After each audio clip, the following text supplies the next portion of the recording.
Thank you for joining the U.S. Army Corps of Engineers for today's Missouri Basin conference call. Due to basin conditions, this is an ad hoc call to provide an update of current runoff conditions and support provided to local communities by the Omaha and Kansas City districts. We will continue to hold these calls daily at 1 p.m. using the same meeting link provided for today's call. After today's call, we will shift operations to focus on the Kansas City District's response to this flood event. This call is provided as a courtesy to congressional representatives, tribal, state, and local government officials, levee sponsors, emergency managers, and the media. I am Eileen Williamson, and I will be your moderator. This call is recorded and placed on the Defense Video and Imagery Distribution Service for reuse at www.dvid.net/unit/USACE-NWD. Your participation acknowledges your consent to be recorded. All lines should be on mute. The force mute function may not work on all phones, so please use your phone's own mute function and do not place the call on hold. The question and answer session will take place at the end of the call.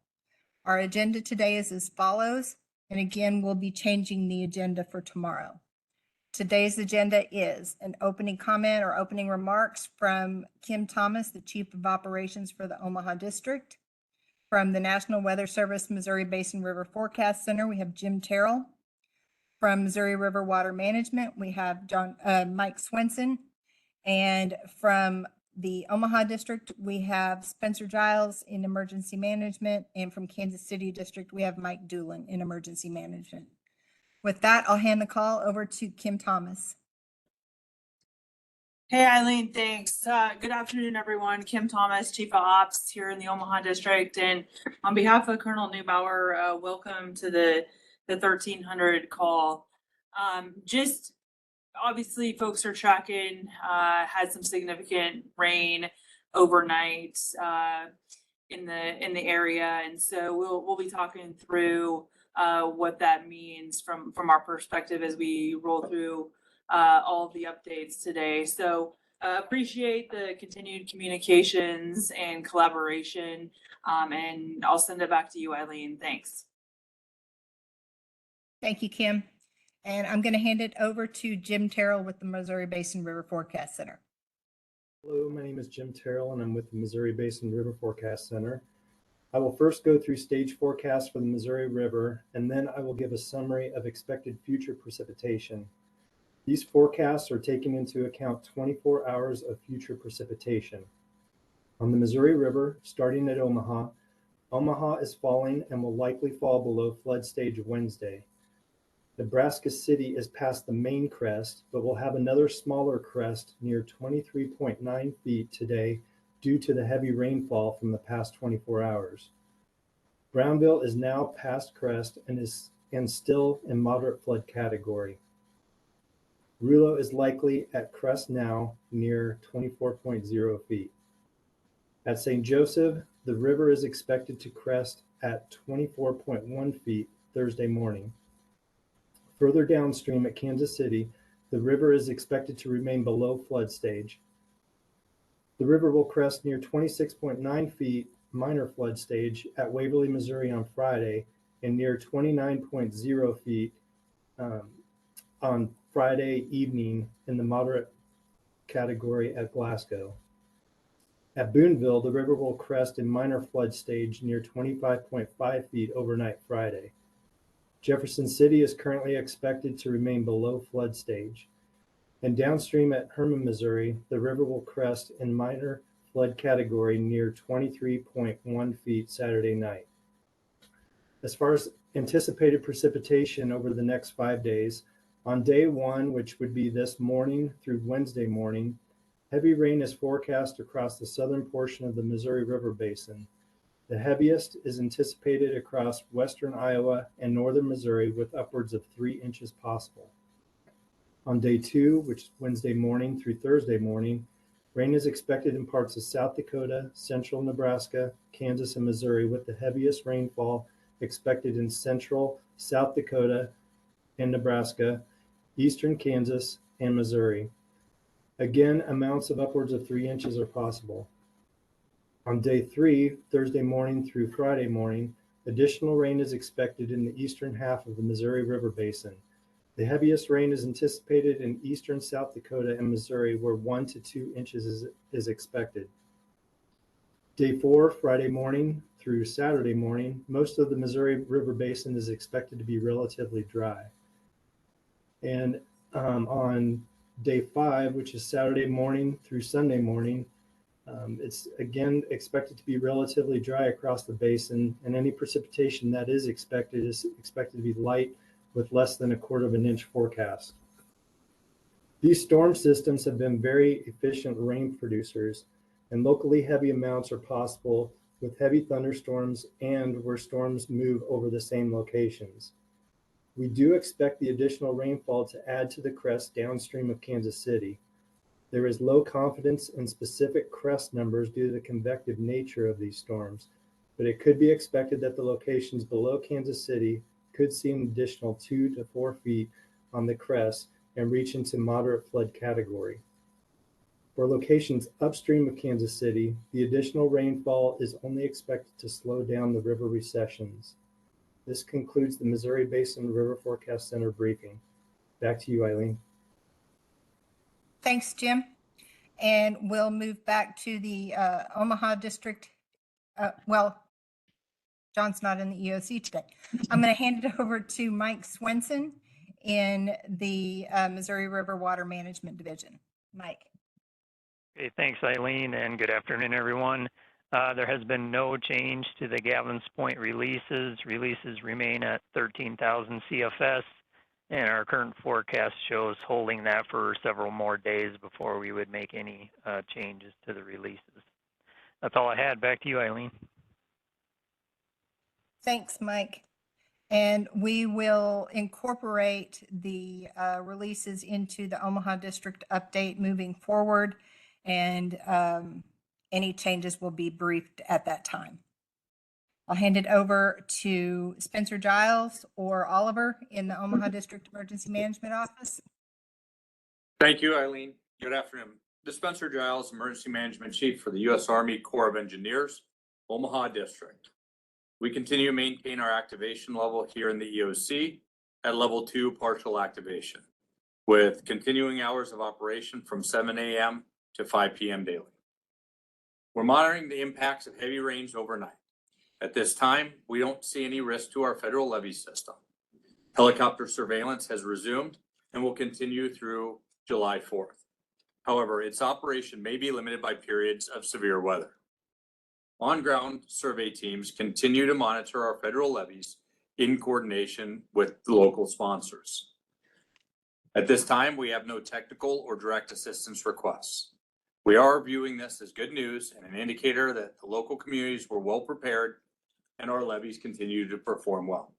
We want to reemphasize that we stand ready to assist state, local, and tribal authorities for requests received through emergency management channels, but are encouraged by the fact that those requests have been relatively few.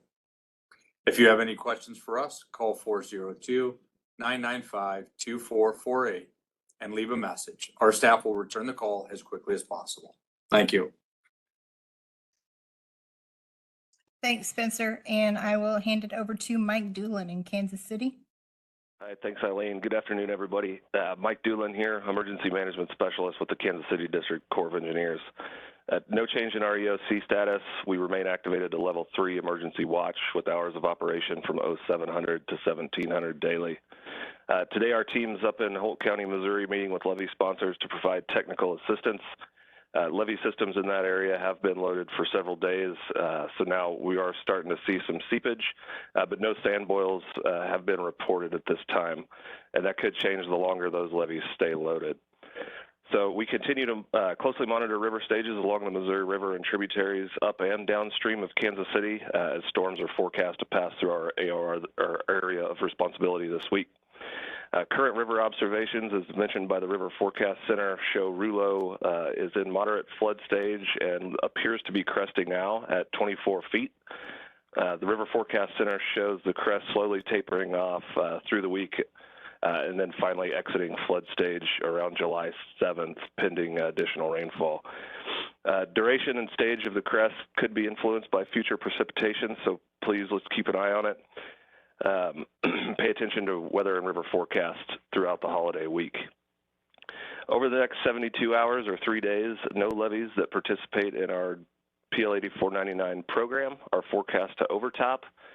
Based on the latest river forecast information, additional levees are now expected to see some loading this week downstream of KC. So this is to be expected as the high water moves down the river. Freeboard estimates are as follows. In Holt County, Missouri, no change. Corning, Union Township, expected to see 1 foot or less of freeboard. Holt County 10 could see 2 foot or less. And then Holt County 9 and the Cannon Drainage District could have between 2 and 5 foot of freeboard. Downstream of St. Joe, looking on the Kansas side, Henry Pole, Great Bull and Schwartz, and Walcott sections 1, 2, and 3 could see 2 to 5 foot of freeboard. On the Missouri side, Rushville, Sugar Lake, and Bean Lake could see 2 to 5 foot of freeboard. And then as we look downstream east of Kansas City, these are non-federal levees, Saline, Lafayette, Malta Bend, Teesaw Bend, Ray Carroll, Sugar Tree, and Wakanda could all see between 2 and 5 foot of freeboard. And then just upstream of Brunswick, Missouri, kind of in the central Missouri there, DeWitt section 1 and 2 could see 2 to 5 foot of freeboard as well. Federal levee systems upstream of Kansas City are experiencing loading. However, none of them are forecast to have less than 5 foot of freeboard. They're all forecast to have greater than 5 foot of freeboard. Any significant changes in estimated loading or freeboard will quickly be reported to our levee sponsors. We have only received 1 request for direct assistance so far. I briefed out on that yesterday. It was over the weekend for 1,000 sandbags going to Holt County number 9. Our EOC will remain activated and ready to provide technical and direct assistance until floodwaters have receded. If you need to contact us at any time, you can reach us at 816-426-6320. If it's after hours, just leave your name and a callback number and we will return it quickly. Thank you. Thank you, Mike. And we will move now to allow state EOCs or DOTs to provide an update on their status. We'll start with the state of Iowa. Hi, this is Austin Yates at Iowa DOT in Council Bluffs. Encouraged by all the waters going down. Still have water over Interstate 29, the southbound lanes around mile marker 67. That's the Honey Creek exit.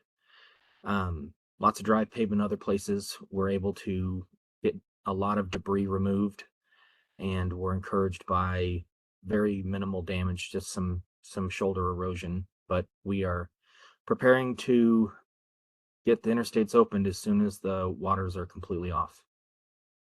No specific time frame, though. Good news. Thank you, Austin. Any other state of Iowa? Thank you. Kansas? I'm sorry, Eileen. I was talking to somebody else in the room. So this is Jim Remillard from Missouri. We're just continuing to monitor. And we do have another call. We invited Spencer and Mike Doolin too. Did you both get that invite? We did, yes, thank you. Okay, that'd be very helpful because we've got some confusion that we kind of need to get cleaned up. So that'd be very helpful. Thank you both. Perfect. Thank you, Missouri. Any others from Missouri? Yes, this is Joe Moore with MoDOT. We're currently in the process of closing Missouri 111 between Corning and Craig due to backwater from the Tarkio River. That's from the recent rain. So like I said, we're in the process of closing that. Other than that, there's no other flooding related to the Missouri Basin. All right, thank you. State of Nebraska. Yes, this is Jessica from the DOT. No changes on our end other than we got a lot of rain last night and it continues to fall today. But we're just waiting for Iowa to open up and we can open up our closure, on our side of the river. All right, thank you, Jessica. Any other state of Nebraska? This is Sean Runge from NEMA.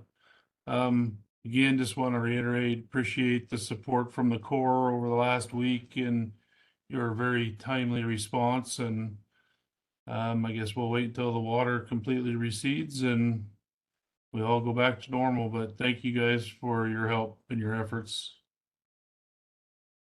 Thank you, Sean. Okay, we will move now. Well, just in case, anybody from South Dakota on that has an update? Okay, we'll move to the question and answer session. As I've said before, state your name, the organization you represent before asking your question. You can raise your hand or type your question into the chat and I'll read it for you. Once we've gone through that process, I'll open it up by state in alphabetical order. Participation is your consent to be recorded. To come off mute, there's microphone on your screen, *6, or also make sure that your phone is unmuted. I do have one question in the chat right now, and that is, what, if any, navigation impacts are occurring at these water levels? I don't know if we have anyone from the Coast Guard on, but Mike, have you guys been in contact with the Coast Guard? Either Doolin or Swenson? Yeah, hey, sorry, this is Mike Doolin here. No, we haven't heard anything from the Coast Guard. Our river office usually coordinates with them if there need to be navigation closures. I wouldn't expect anything like that, given the forecast stages. Usually the river's got to get quite a bit higher and load levees for a longer period of time before they close navigation because they're concerned about wave wash from passing barge traffic. Honestly, right now, looking at the report this morning from our river office regarding navigation, it appears that the Missouri River 340 race will cause more disruption than the ongoing high water. Good to know. And I've been following that race, so I'm glad to see that they're able to continue the race as well. Mike Swenson, did you have anything to add to that? No, I didn't have anything to add to that. Okay, I just saw that you'd come off mute, so. Okay, no other questions in the chat at this time. Let's see if there's any hands up. There are not. All right, we'll go to alphabetical order by state. State of Iowa. Kansas. Missouri. Montana. Nebraska. North Dakota. South Dakota. Wyoming. National press or other questions that you did not get a chance to ask? Lieutenant Colonel Brownhill, did you want to make closing comments today since you guys are taking the call tomorrow, or you want to wait till tomorrow? He may not be able to come off mute. Okay, I'm gonna, Kim Thomas, would you like to make the closing comments today? Yeah, Eileen, just thanks again for folks joining and just continuing that communication. I think it's just important that we all just keep our eye on the situation. We do have potential rainfall continuing over the next several days. So communicate often, early, and I think we'll be in good shape. So again, appreciate everybody's participation. Thanks. Thank you, Kim. That will conclude today's call. Have a good day.